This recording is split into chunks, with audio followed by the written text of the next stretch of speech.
Welcome back to another episode of me throwing way too much money at this X5 for no reason. This time, Mr. 12-volt Carplay. This is the best one. There's cheaper ones out there, but this one has the most connection. So this is kind of quick unboxing to see what it looks like.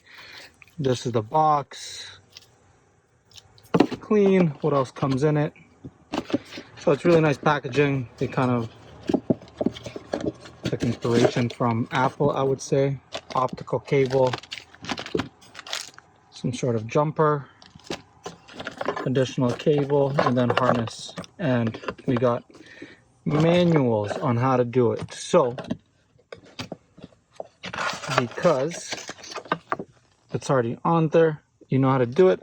I'm going to install it quickly. I'm hoping this takes under an hour to pull everything out and then put this in. And then I will give my initial impressions on it. Let's jump into it.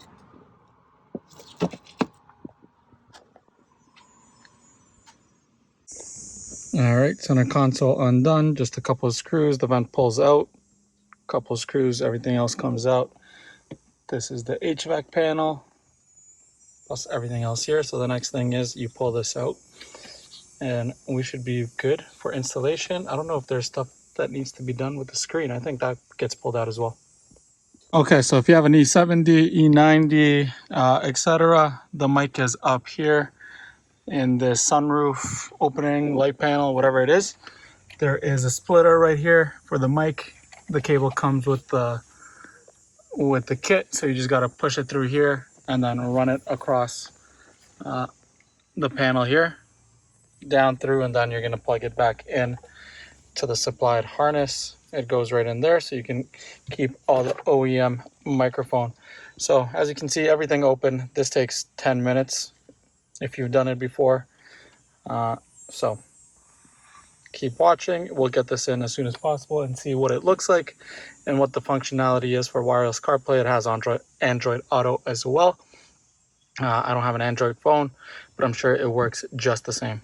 Quick thing you'll need to know when you run the cable in the X5 through here, down the A-pillar, and then down this trim here, you'll go in there. You'll have to take out the glove box lining, which I just did. It's in two parts.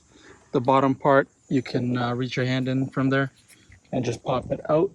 Careful, you might need some pry tools like a small flathead screwdriver. You'll be able to get it out, and that's your only way to get the cable through because it's not the longest thing in the world, but it is out here. So when you're putting back everything, just double check that doesn't pull back through because it is tight and it just needs a little bit of slack. Small correction in the E70, if you're doing the CIC, you don't need to bring the mic all the way through here and behind. It gets plugged in right here. If you don't have the DVD or CD changer in here, there's just a blank cover right here, like this or like this, doesn't matter how it goes. And there is a space, empty space for this CIC Mr. 12-volt unit to go into perfectly. Nice and easy. So if you have an E70, that's a great place to put it. All right, so it is connected. Everything works with the iDrive. The only thing is the cables are a bit short for me to keep the Mr. 12-volt adapter there, so I have to route it and get it in behind there because I don't want to pull them. And when I move it here, I have to figure out a better way. So things are going back in. I'm gonna fix that, take the old anti-glare coating off, put a new one. This is going back in. I just want to let you know I had to reroute the cable, so instead of where the USB cable comes out of, it's coming out through back there, and that's only so the whole system can fit in and the cables are behind rather than going through the vents. So just know that you have to route it. There's a hole underneath there, and I also put in a little bit of double-sided tape underneath there, so it doesn't move around or rattle. I'm gonna, once I plug everything back in, double check it. I will secure it and put the cover back on. Everything is installed, tucked nicely. It's in the glove box as I showed you. To be quite honest, this video is probably like a month since I installed it, just because I wanted to try to use it. My wife drives this car, so she connects automatically wireless CarPlay. I typically use the wired connection, so it charges my phone as well. It doesn't bother me. I don't use it that much, but the wireless, as soon as you turn on, Apple CarPlay or Android Auto will pop up. This is the default menu right here. It works with the iDrive system. So you got music, Android Auto CarPlay, mirroring if you want. You can play videos, Bluetooth video, and then settings, standard settings, whatever it may be that you need. If you click menu, it'll go back to your regular menu.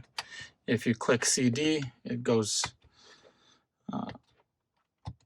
there for the first time. It'll just go to track 1, back button. So everything is pretty intuitive on the iDrive. Once you plug in, like I'm about to do so right now,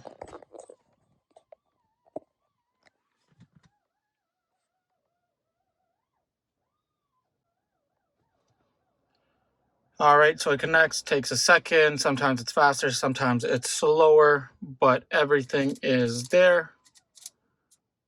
The iDrive takes a second to use because it's iDrive. You have to go left, right. It's not touch, whatever.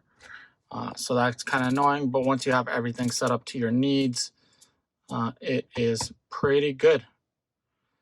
Everything is there that you need. The controls, haven't had real issues. The sound quality is fantastic. That's probably the #1 reason why you're getting Mr.12Volt versus the cheap Alibaba, AliExpress, whatever it's called, Temu or Amazon ones. And it looks factory, which is the nicest. I didn't like that big screen that comes out here and just kind of looks like the newer versions. So overall, I am happy with it. It looks great. Sound is OE, and everything works really, really well.